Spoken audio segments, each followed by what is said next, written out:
Good morning and welcome to the studio. If you have not heard, MZ Burning Glass is now Lightcast.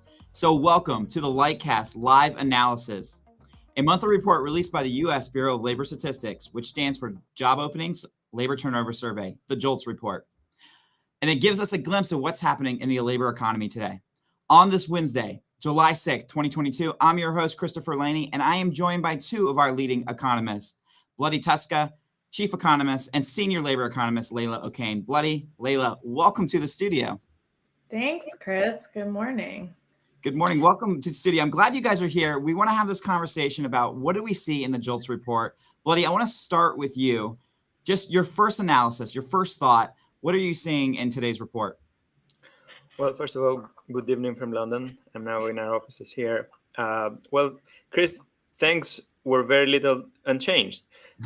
And that was actually not bad because fears of recession at least are not being confirmed. We see openings being a little bit down. Companies were not firing a lot of people, as we're hearing in the news. So layoffs were actually flat. And similarly, separations, they were almost similar. People are continuing also to live in their jobs. So things are not changing, but in many ways, that is good news. Yeah, so Layla, there were a few changes in the sense of like by industry. And last month, we saw certain industries really pick up in job openings. And this month, those same industries are down. Can you tell us what's happening in these specific industries? Absolutely, yeah. So in terms of by industry, last month, I think, as you kind of alluded to, we saw some increase in job openings in durable and non-durable goods manufacturing. And we're seeing those go back down to the levels that they were the month prior. So those have kind of readjusted back down. But we're also seeing an increase in retail and accommodation and food services in terms of openings, which is a little bit surprising, but not a huge increase, but definitely a little bit of one. You think that potentially, this summer, we've heard all the travel woes. Everybody is out and about right now traveling. Is there a possibility that there's a connection there that people are out, they're buying goods because they're traveling, they're on vacation? Maybe that's why it's up?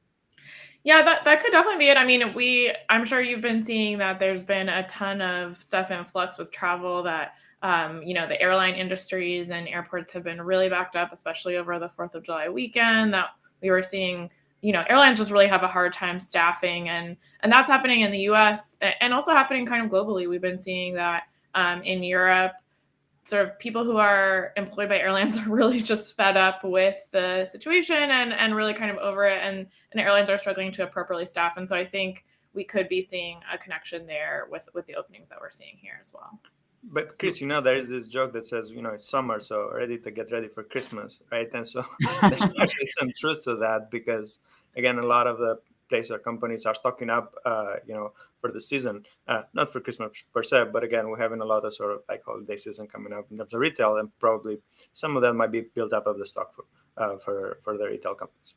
Yeah, and Blaine's right that we kind of, when we look at retail in general, we do see that people kind of get ready for that earlier and earlier in the year as time has gone on. So maybe he's joking, but it could be the case.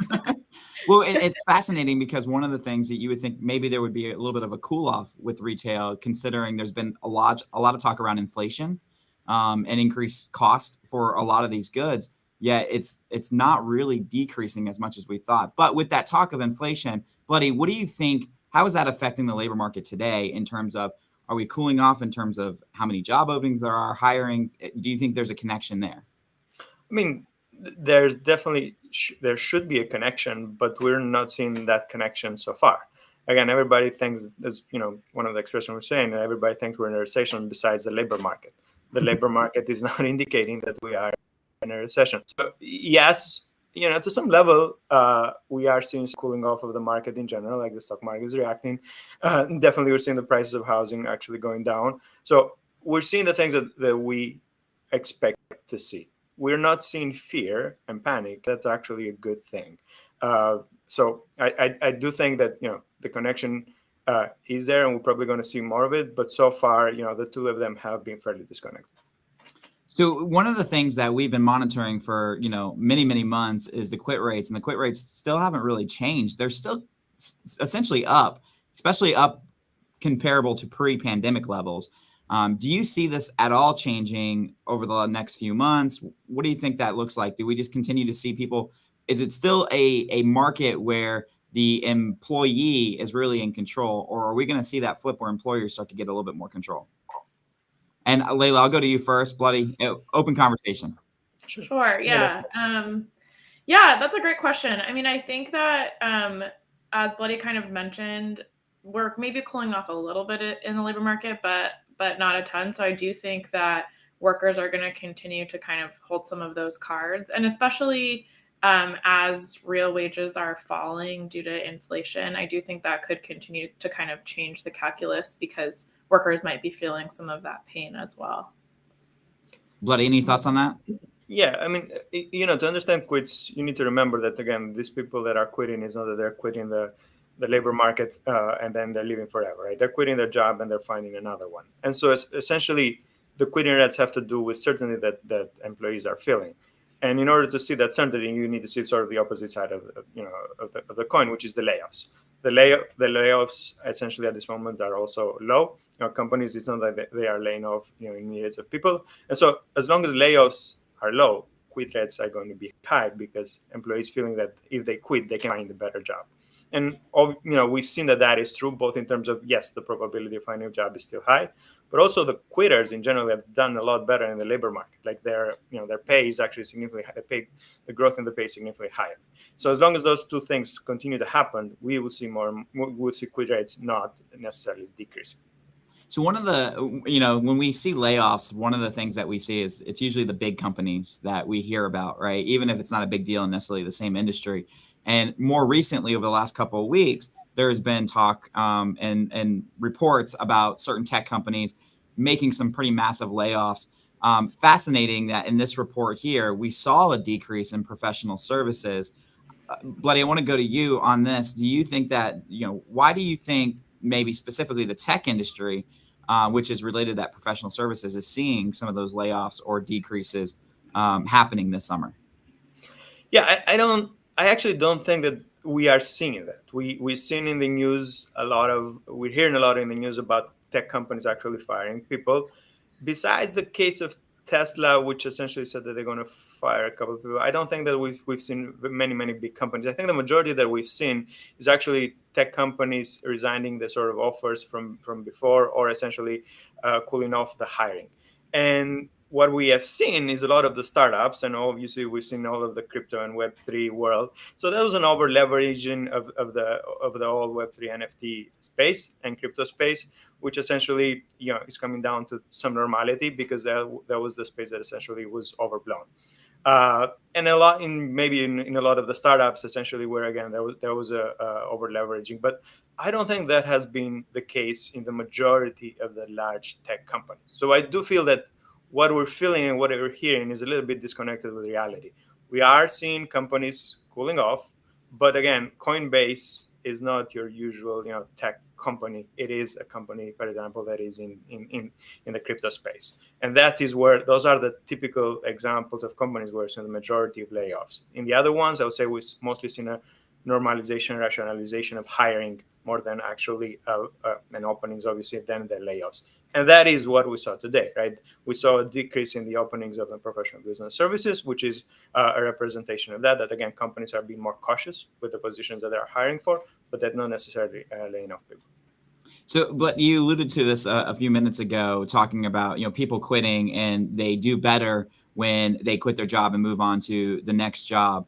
One of the things that we've talked about, especially over the last year and a half, is wage inflation, but wages still going up. Are they keeping up with inflation? Is it a major factor in what we're seeing today in the labor market? Your thoughts, Bloody, I'll start with you, and then Layla, if you have something you want to add, feel free to jump in. Sure. Well, from this report, we cannot say that. We have to wait for. We'll wait for Friday, right? For Friday report. But overall, what we've seen for the past couple of months is that yes, wages. We have a little bit of this what we call wage inflation spiral. So wages are going up, prices are going up, and for that reason, wages are also going up.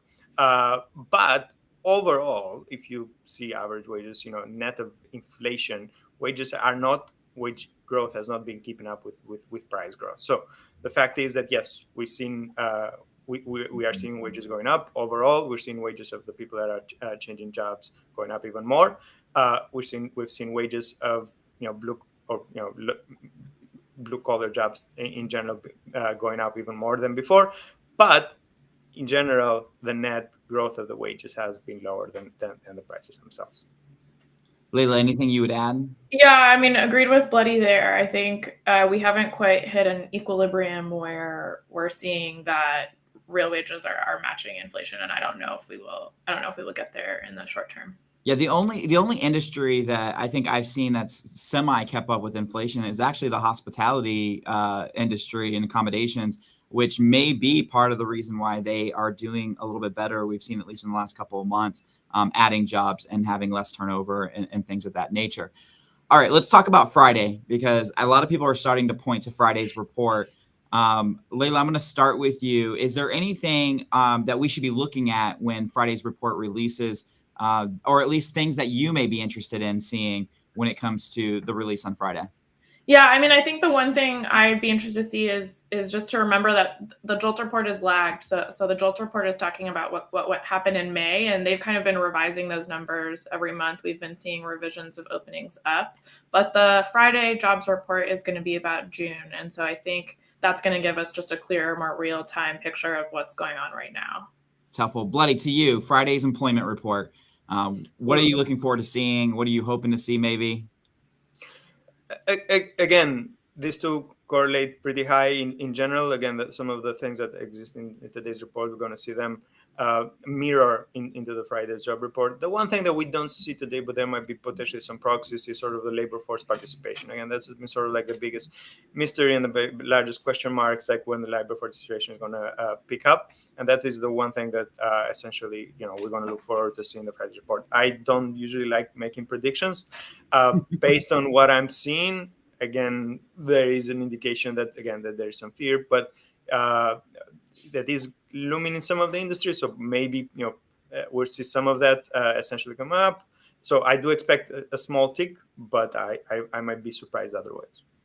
Circling back, let's get your 3 takeaways from this JOLTS report. Bloody, I'll start with you. 3 things from this report that just captures your eye. Things have not changed, and that is a good thing. That's 2 and 3 as well. That is a good thing. A recession is not here. Leila, 3 points or 1 really good point if you want to be like Bloody. I can give 3 just to one up Bloody, So I think we've seen, again, job openings decreased a little bit from last month. So we were at 11.3 million as opposed to last month's 11.7. But again, last month was revised upwards. So we'll kind of see in a little bit how stable this number is. People have been really concerned about layoffs, but we're not seeing that borne out in the data overall. The layoff rate stayed the same this past month. And quits were also a little changed. So I think the kind of big takeaway here is everything was a little changed. We'll see on Friday if we can shed a little bit more light on the situation, and we'll see in another month if we're still doing well. But as we've been talking about, there's been all this talk and fear of recession, and we're really not seeing that borne out in this report. Well, Bloody, Leila, thank you so much for the conversation this morning on this BLS JOLTS report. People are certainly looking at signs that this job market is slowing. That only ups the ante for this Friday's jobs report. Be sure to join us in just 2 days on Friday at 9 a.m. Eastern for the breakdown on the jobs report from BLS. And we hope to see you then. Again, MZ Burning Glass is now Lightcast. And thank you so much for joining us. And we will see you again on Friday.